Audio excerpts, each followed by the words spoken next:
არაფერი ჩვეულებრივ წამოდგა. არ წამოეგო მსაჯი, მის ფანს და არც ქართველი ფეხბურთელები არ წამოეგნენ. მარცხენა ფრთიდან კონტრიერიში ესტონეთის ნაკრებისა. ეს არის გუნდი, რომელიც მსგავს სიტუაციაში ძალიან კარგად გრძნობს თავს, მთელი გუნდით იცავს და ახორციელებს კონტრშეტევებს.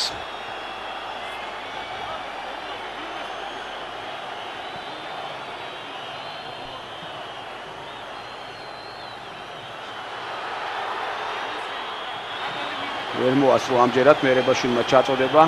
კიდევ ერთი შანსი, არ ვიცი რამდენია უკვე დრო დარჩენილი, ჩაწოდება, საჭირო ჩაწოდება, თავი დარტყმა, 2-1 მოიგო საქართველოს ნაკრებმა.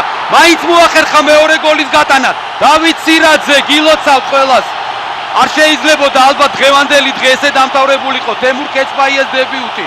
თანაც გუნდი იმსახურებდა აშკარად დღეს მოგებას და მაინც მოახერხეს გამარჯვება ბოლო წუთზე გატანილი გოლით.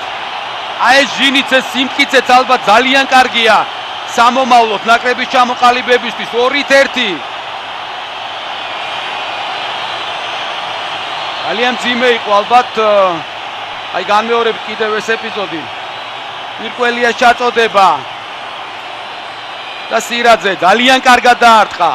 დავით სირაძემ გაიტანა გოლი. ძალიან ხდებოდა გული რომ ეს შეხვედრა შეიძლებოდა პრედასრულებულიყო. მეხუთე გოლია სირაძის ეს სანაკრებო კიდევ უფრო მეც უსურებ თავისთავად ცხადია და თემურ კეცბაიას დებიუტი.